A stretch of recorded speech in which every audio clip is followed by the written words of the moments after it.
Entre escrever um livro e conversar com vocês, hoje nós escolhemos conversar com vocês. E hoje nós escolhemos conversar sobre a mente de um advogado criminalista, principalmente quanto à visão que a sociedade tem sobre o seu trabalho.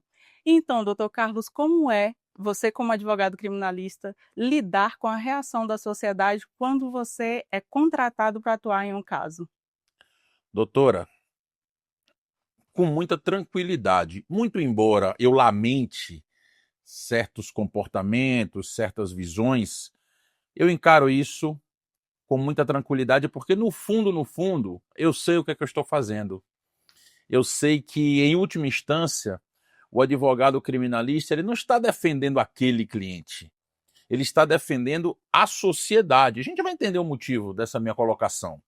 O advogado criminalista é a última barreira entre a cidadania e o arbítrio estatal.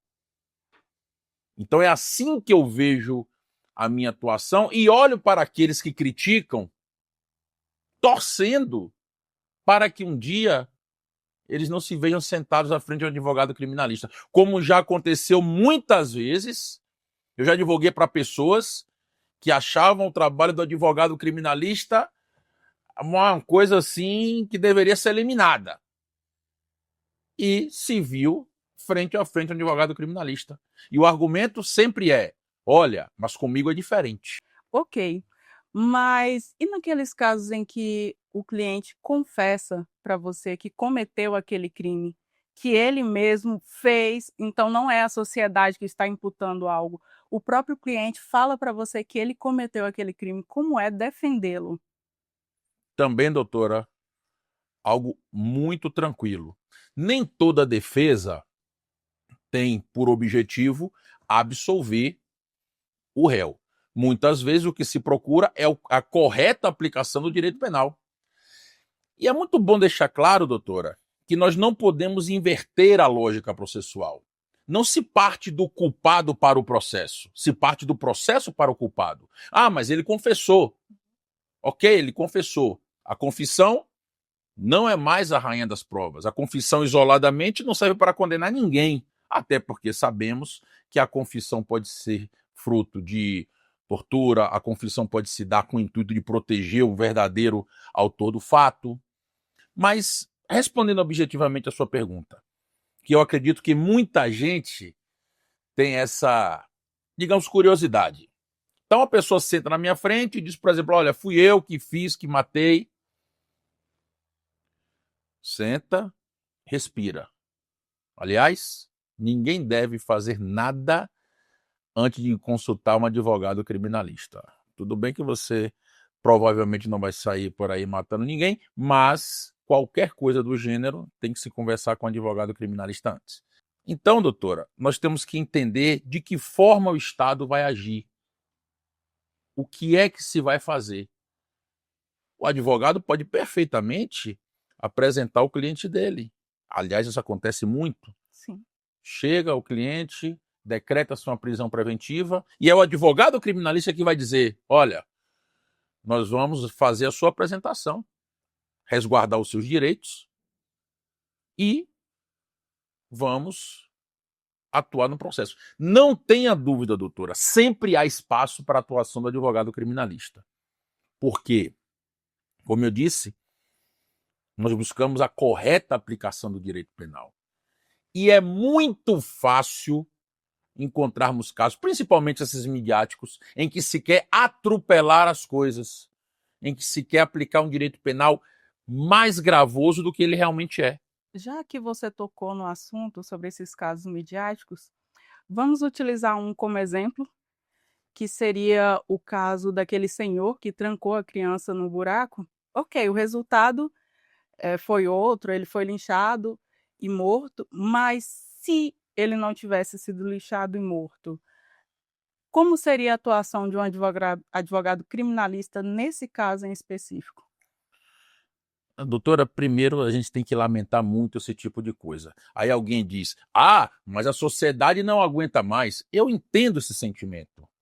Eu entendo esse sentimento. Mas o que nos livra, o que nos distingue da barbárie é justamente saber lidar com situações como essas.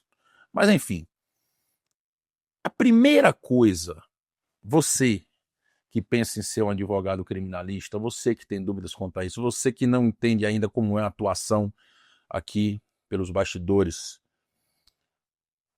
uma coisa que nós temos que prestar muita atenção é a correta imputação do fato.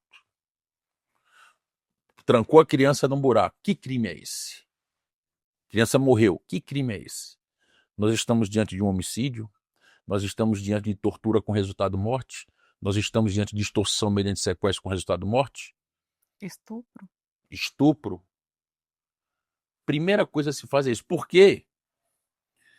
Eu percebo que atualmente muitas pessoas, inclusive agentes estatais, definem o crime pelo tamanho da pena. Deixa eu ver aqui o que é mais grave. Vou dar outro exemplo para a senhora. Crime de trânsito, mediante consumo de bebida alcoólica. Sujeito consome álcool, pega o carro, fura o sinal, bate em outro carro, mata uma família inteira. Que crime é esse? Não cabe aqui, nessa nossa conversa informal, tecer considerações sobre assuntos muito técnicos, como dolo eventual, enfim. Mas a primeira pergunta, ele efetivamente quis fazer aquilo? Aquilo é caso de tribunal do júri? Ah, é claro, matou 3 pessoas. Certo. Lembra daquele caso do jornalista Tim Lopes, doutora? Sim. Que pegou um jornalista, colocou dentro dos pneus e queimou vivo? Aquilo é homicídio doloso, qualificado. O outro bebeu, avançou o sinal, bateu em outro carro. Será que eu posso botar esses 2 fatos no mesmo saco? Se eu pego esse, que estava, ainda que naquelas condições, bebendo, dirigindo, furando o sinal, bate o carro, será que eu posso aplicar a ele a mesma sanção de quem coloca alguém dentro do pneu e toca fogo vivo? Não me parece que são 2 fatos análogos. Então aqui estou dando um exemplo para a senhora de cara o que é que um advogado criminalista pode fazer. Ok, já que você tocou no assunto do jornalista Tim Lopes, os dois tiveram direito ao advogado, o advogado criminalista. Então, ok, olhar a visão de um ato isolado daquele motorista que bebeu, furou o sinal e matou uma família. E aquele assassino do Tim Lopes? Como defendê-lo? Como manter a mente tranquila na defesa de um assassino dessa forma? Bom, como eu disse, a gente não vai entrar aqui em assuntos mais técnicos, até porque não conheço aquele processo na sua literalidade. Acho difícil que numa situação daquela nós tivéssemos uma defesa de mérito para dizer que ele não praticou o crime. Agora, qual foi a imputação que fizeram? Por exemplo, será que além de imputar o homicídio qualificado pelo fogo, imputaram também o crime de incêndio? Não sei. Será que não colocaram ali um agravante que não caberia? Será que todos os procedimentos foram seguidos como deveriam ser seguidos? E é uma coisa interessante, doutora. Nós, por vezes, arguímos nulidade num processo dessa natureza. Sim. E aí vem a pergunta: você argui uma nulidade e bota na rua o sujeito que tocou fogo em Elias Maluco, em Tim Lopes, o Elias Maluco que tocou fogo no Tim Lopes. Você dorme tranquilo? Durmo. Durmo. Para quem quer entender melhor isso, pode assistir um filme chamado O Juiz. Na primeira cena, o advogado está ali no tribunal do júri, consegue uma absolvição mais ou menos nesses moldes, um fato bem escabroso, que ele argui a nulidade e ganha o caso.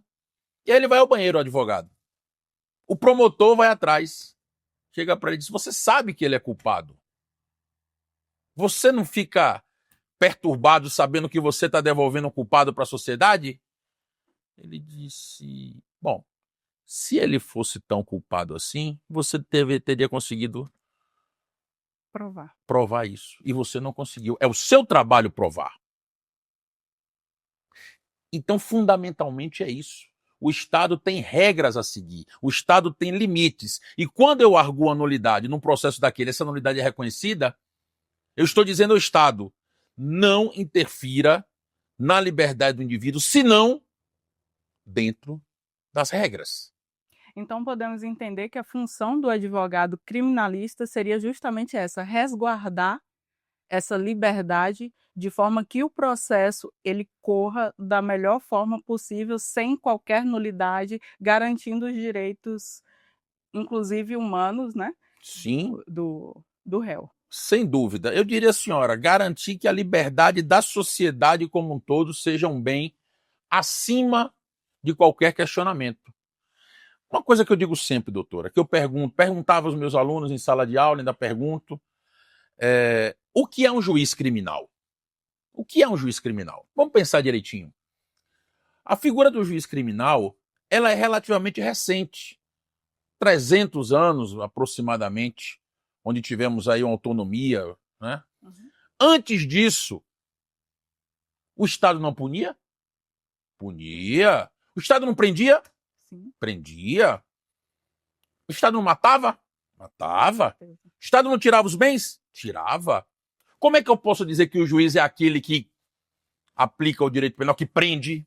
Como é que eu posso dizer que o juiz é aquele que condena, se existe condenação sem juiz? Existiu condenação sem juiz? Eu tinha condenação quando não existia juiz criminal. Como é que eu posso dizer que essa figura é que permite a condenação? Não. O direito penal, ele fundamentalmente é um instrumento de limitação do poder estatal.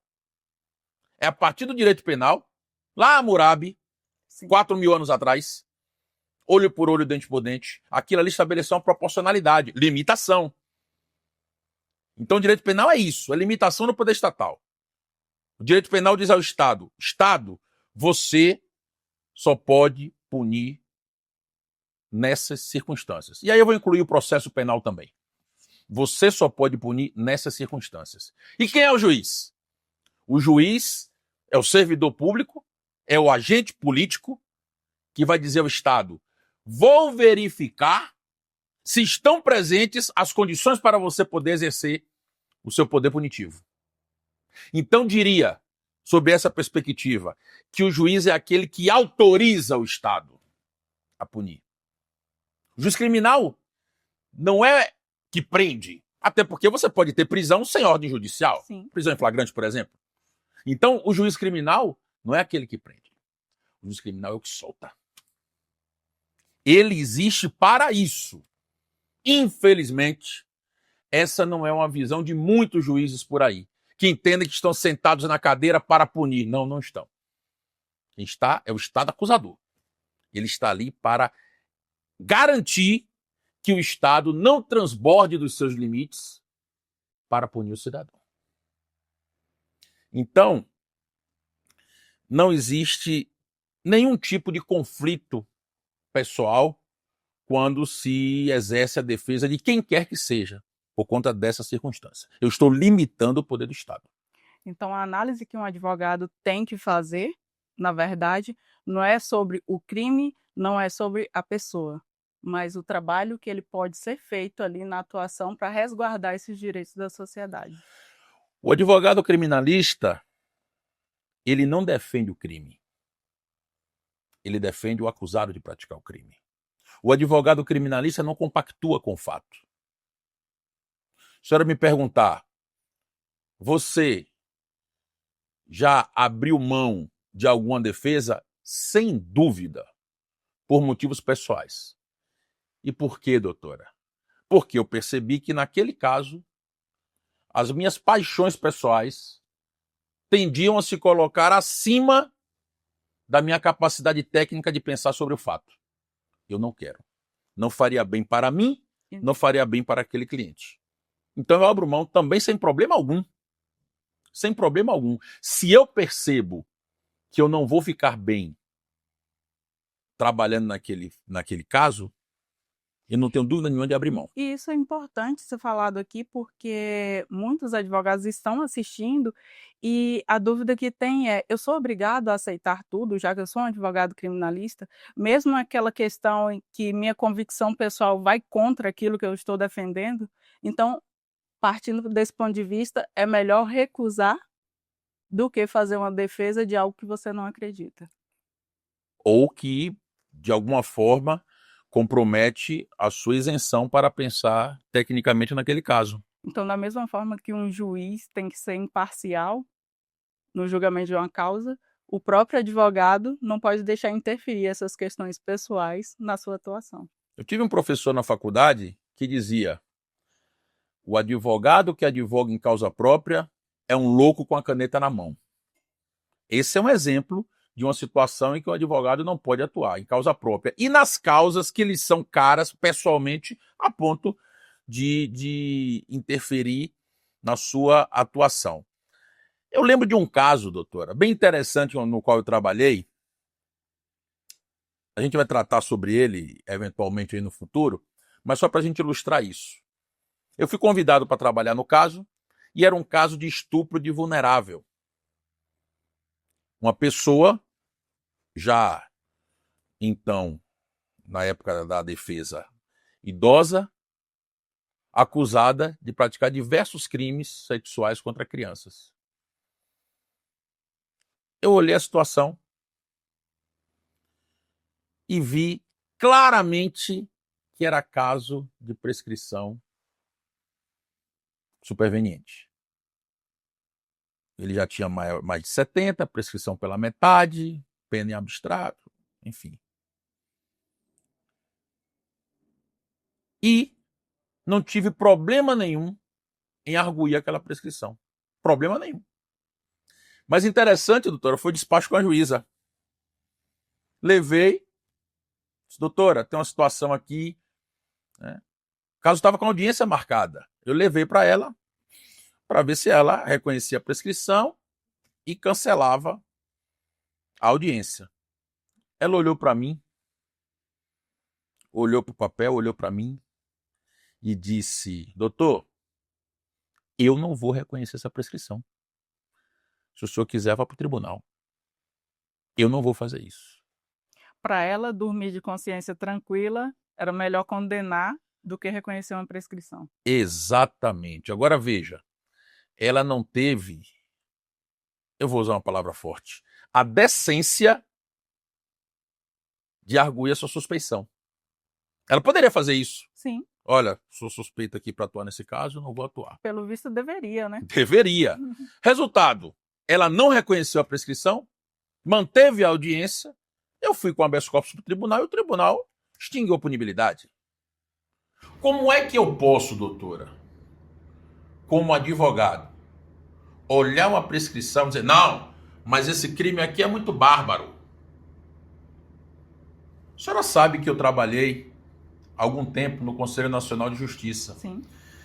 E isso, para mim, é caso de corregedoria. Por que é que o Estado deixou essa prescrição ocorrer? O Estado deixa a prescrição ocorrer. É lei. O Estado não pode mais punir. E a culpa é do advogado criminalista que foi lá e apontou isso. Quem foi o juiz que deixou aquilo tramitar por tanto tempo? Que não observou essas circunstâncias? Quem foi o promotor que atuou no caso? E a culpa, por fazer valer a lei, é do advogado criminalista. Tá bom, então vamos partir do princípio que essa juíza, ela foi estudante de direito um dia, assim como nós, advogados. Presume-se. Você, como professor há mais de 16 anos, qual a visão que você tem sobre a preparação das faculdades para esse tipo de mentalidade, tanto do advogado criminalista? Você tinha dificuldades para que os alunos compreendessem a importância do papel do advogado, e também quanto aos alunos que querem partir para o concurso público, para a magistratura. Qual a dificuldade desses alunos? Eu reputo que nós falhamos, doutora, enquanto formadores. Falhamos na formação humanística dos alunos.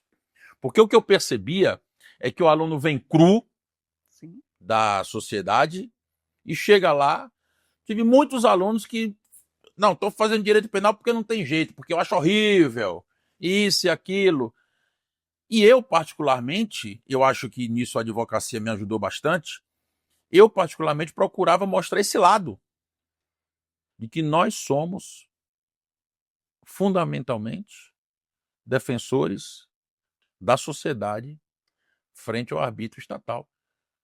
Quantas e quantas vezes, doutora, não estive frente a frente com alunos que tinham essa visão e que depois me procuravam. Professor, tem um primo meu que está sendo acusado disso, mas olhe, não foi ele não, viu?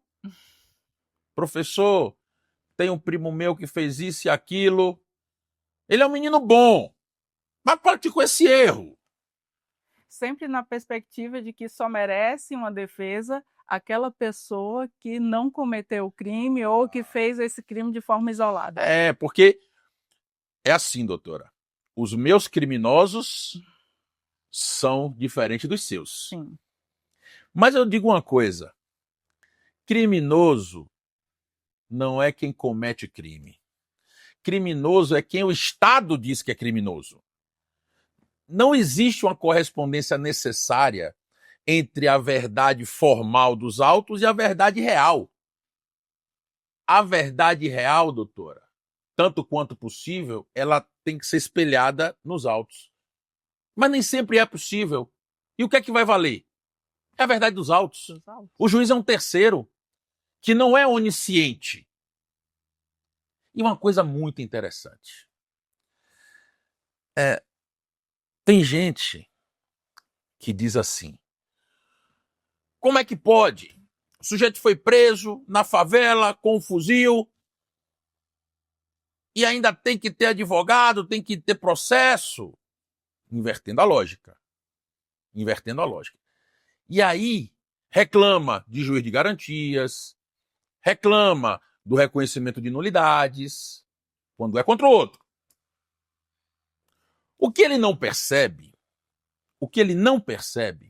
é que se você der ao Estado a prerrogativa de condenar alguém sem as formalidades, a senhora acha que o Estado vai se limitar àquele caso? Com certeza não. E quando for conveniente ao Estado aplicar a sanção penal em outro? A senhora bem sabe que aqui no escritório nós não pautamos a nossa atuação por questões político-partidárias. Entretanto, não posso deixar de reconhecer que o atual quadro onde vivemos tem sido excelente para os professores de penal e de processo penal. O de processo penal, eu me compadeço porque nossos tribunais cada hora mudam o entendimento da questão processual, eles têm que se virar, né? Meus colegas aí, eu tenho muito apreço por eles, mas reconheço que eles estão se desdobrando, mais do que nós do direito penal. Pois bem, eu digo, doutora, lá em 2014, eu estava pelos corredores do Supremo Tribunal Federal, advogando na Lava Jato, tomando pancada de todo lado, tomando pancada da imprensa, tomando pancada da sociedade. Sim. Tava para lá e para cá. E tinha gente que estava adorando aquilo. Gente que em 2014 nem sabia direito que o Supremo Tribunal Federal existia. Mas, como aquele estado de coisas estava se voltando contra um determinado espectro político que ele não seguia, vamos para cima dele, para cima deles. Não, essa bobajada aí de nulidade, disso e daquilo, não. Na hora, só porque o juiz conversou com o promotor antes da diligência, só por causa disso. Perfeito. E eu, como advogado criminalista, nós, advogados criminalistas, sendo incompreendidos, defendendo corrupto, bandido, isso e aquilo. E eu sempre dizendo, olha, não se pode transigir com as garantias individuais em nome de um determinado resultado tido como correto no processo. Garantia é forma é garantia. Então temos que seguir o passo a passo. É nulo, tem que anular. Pois bem, 2014, doutora. Qual não é a surpresa, como se diz, né? O mundo não gira, ele capota. Sim. Qual não é a surpresa que agora nós temos pessoas que em 2014 aplaudiam aquilo, agora reclamando. Reclamando. Como é que pode o Supremo Tribunal Federal fazer... Não, o Supremo era bom lá. Alguém tem que colocar um controle nele. Mas lá não, né? Como é que pode?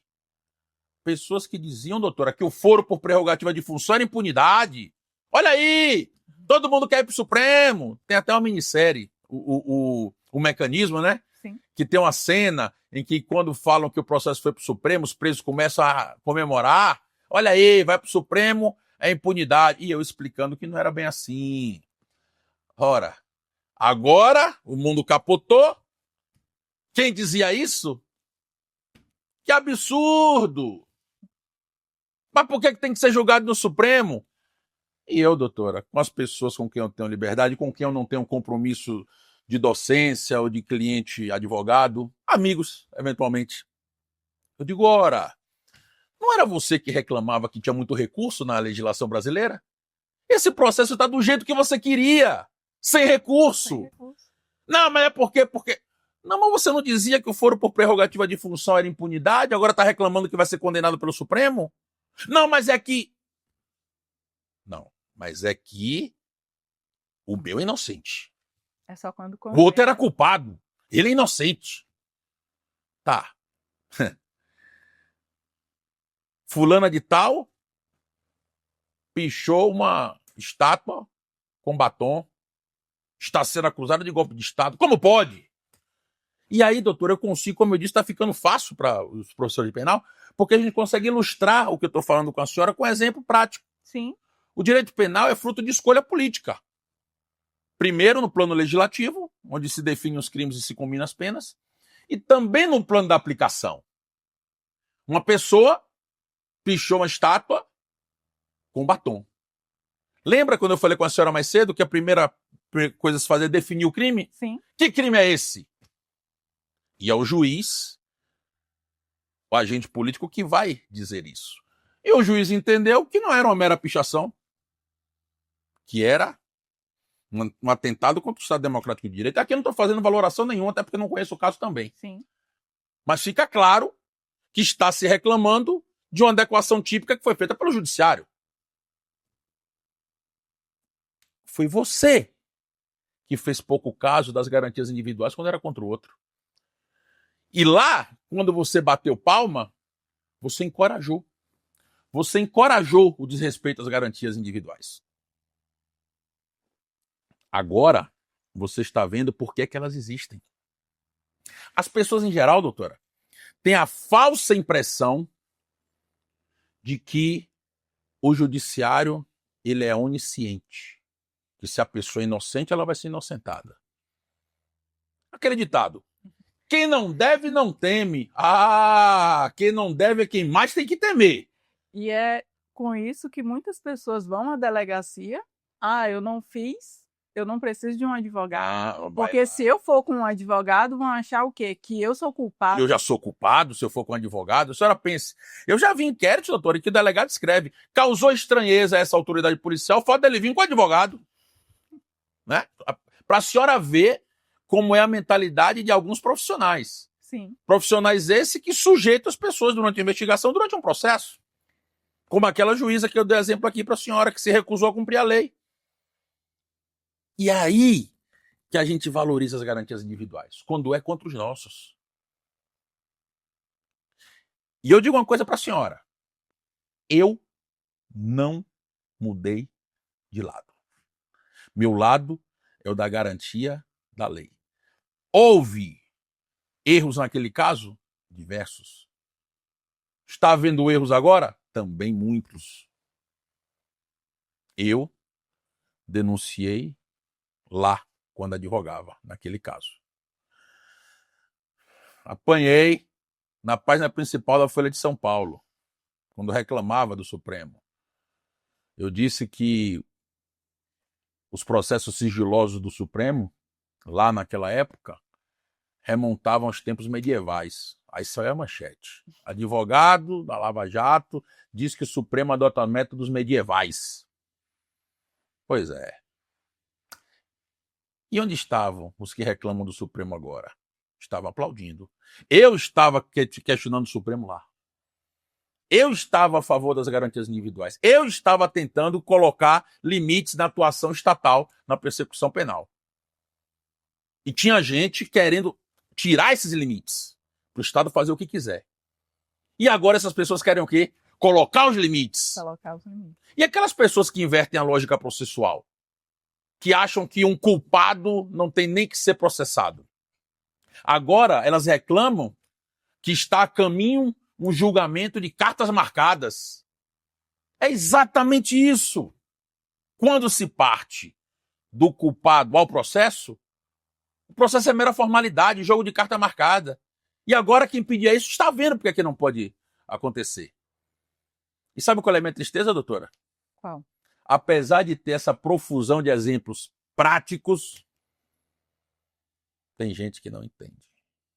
Continua sem entender. Continua sem entender. Porque ela ainda não passou por isso também. Tá vendo? Tá mais perto, mas não é com ela ainda. É. E onde é que isso vai acabar? Eu não tenho dúvida de que nós vamos ter outras reviravoltas. E quem hoje aplaude vai chorar amanhã. Enquanto nós não pararmos e dissermos, olha, tem uma coisa que é comum a todos nós. O Estado precisa ter a sua atuação na persecução penal limitada. Seja eu, seja a senhora, seja qualquer pessoa. Enquanto isso não acontecer, eu vou ter as pessoas que querem um determinado resultado esgarçando as garantias individuais e outras tentando tecer essas garantias. Precisa existir um basta, né? Enquanto estiver um lado aplaudindo e o outro reclamando, sempre vai continuar porque vai ser cíclico. Doutora, enquanto a barata torcer para o inseticida, é isso que vai acontecer. É isso que vai acontecer. Direito penal bom é o que pega o outro. Sim. E não aquele que me atinge. Eu espero que as pessoas se conscientizem disso. Eu falo para você que quer ser advogado, que é um estudante de direito, que quer ser um estudante de direito, que entenda uma coisa. Primeiro, nem tudo que chega ao seu conhecimento é verdade. Interessante isso, doutora. Muitas vezes, pessoas que não são da área, quando ouvem uma determinada notícia espetaculosa, dizem assim, olha aí, comenta aí essa decisão absurda. Aí eu digo, cadê a decisão? Deixa eu ler. Consegue a decisão aí que eu comento. Eu não comento em cima de notícia de jornal. Sim. Eu lhe falo sobre a decisão se eu ler a decisão. E tem um caso emblemático recentemente que eu recebi umas 10 mensagens por dia. Justiça absolve traficante do porte de arma porque disse que a arma era usada no seu ofício. Ora, como é que pode? Que país é esse? O traficante é absolvido do porte de arma porque a arma é utilizada no seu ofício. Cadê a decisão? Deixa eu ler. Aí eu fui ler a decisão. Em linhas gerais, o que é que acontece? O sujeito estava traficando droga com um fuzil. O crime de tráfico de drogas, quando praticado com emprego de arma de fogo, tem um acréscimo na pena. É uma causa especial de aumento de pena. Você não pode denunciar o sujeito por tráfico com emprego de arma e por porte de arma. Porque o porte de arma já se encontra naquela figura. Seria o chamado bis in idem. O que é que o tribunal fez? Condenou pelo tráfico com emprego de arma e absolveu do porte, porque disse, olha, a arma estava sendo usada no tráfico. Se eu já condenei por tráfico com emprego de arma, eu tenho que absolver o porte de arma. E a cereja do bolo, a pena do crime de tráfico com emprego de arma é maior do que a soma do crime de tráfico com o porte de arma. O tribunal não fez a melhor escolha para o sujeito. Fez a escolha correta, que no caso era mais gravosa. E eu vi um governador de estado na televisão dizendo que é um absurdo. Olha aqui o que o judiciário faz. Absolveu, aí ele fala logo que absolveu de tudo, né? Absolveu o sujeito que estava com fuzil, porque ele disse que o fuzil estava no ofício dele. Como é que eu, governador, eu posso trabalhar dessa forma? É muito fácil para ele, doutora. Ele é o responsável pelo combate ao crime. Sim. É muito fácil para ele reclamar que a lei é isso, que a lei é aquilo. Lei nós temos à vontade. O Brasil é o país com a terceira maior população carcerária do mundo.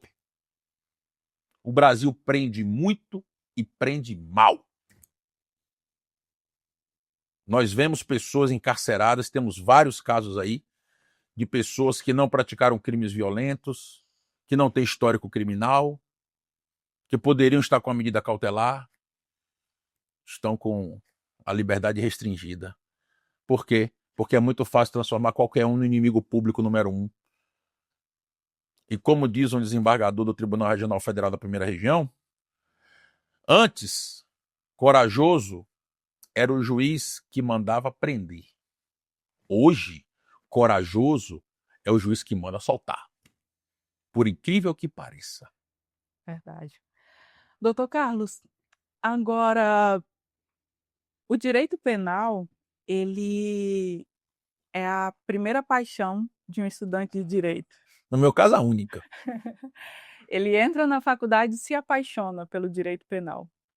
O que acontece, o que você considera assim, um fator que leva o estudante de direito a mudar essa opinião no decorrer da faculdade?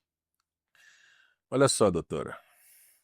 Seria o medo da reação da sociedade quanto a um advogado criminalista? O que seria?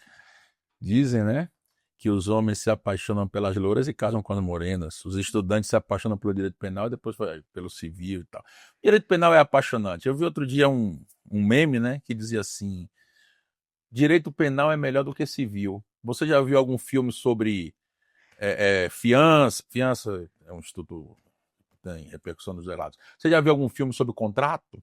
Você já viu algum filme sobre anticrese? Já viu algum filme sobre penhor? Não, mas filme que versa sobre direito penal tem profusão e profusão por aí, né? É por isso. Ele é apaixonante. E por que é que muitos não ficam? Olha, me perdoem. Eu só vejo 2 motivos. Claro, temos as inclinações, as vocações. Nós temos aqui, você está aqui um Pablo Stolze. Pablo Stolze é um civilista de primeira grandeza. Se ele eventualmente fosse para o direito penal, tenho certeza que perderíamos um grande civilista. Mas enfim, aquelas pessoas que têm a paixão, que gostariam, mas que não seguem, eu só vejo 2 possibilidades. Ou ele não entendeu, como eu falei mais cedo, né? Não entendeu o que é que um advogado criminalista faz. Ou vou me socorrer da lição Sobral Pinto. A advocacia criminal não é profissão para covardes. Tenha certeza. Nós nos colocamos na linha de frente. Sim. O Estado tem o monopólio da violência e o monopólio da violência recai sobre aqueles que o Estado entende que devem sofrer sanções penais. E o advogado se coloca entre a pessoa e quem tem o monopólio da violência. Já sofri ameaça de prisão por parte de policial, já tentaram me intimidar, um policial penal já tentou me intimidar, não vou generalizar a instituição, claro. Já tive problemas com magistrados por tentar garantir os direitos do meu cliente. Coisas que são recorrentes na vida do advogado criminalista. Talvez quem procura, nesse aspecto, uma tranquilidade maior, não vai estar no lugar certo se for fazer o direito penal. E quando me diz, não quis ser criminalista porque não queria ficar soltando bandido. Pois é, né? Até o dia que aparece na minha frente. Mas isso não me desencoraja, não. Pelo contrário. Isso me encoraja mais e mais, porque eu tenho certeza que a gente pode usar aqui aquilo que o mestre disse na cruz, não é? Ó Pai, perdoai-vos. Eles não sabem o que fazem. E não sabem mesmo. Verdade. Então é isso, doutor Carlos, conversa agradável. É muito bom saber o que se passa na mente de um advogado criminalista e esperamos todos vocês para os próximos vídeos. E sempre teremos o prazer de estar trazendo aqui nossa experiência. Contamos com a participação de vocês nesse debate sempre saudável sobre nossa profissão.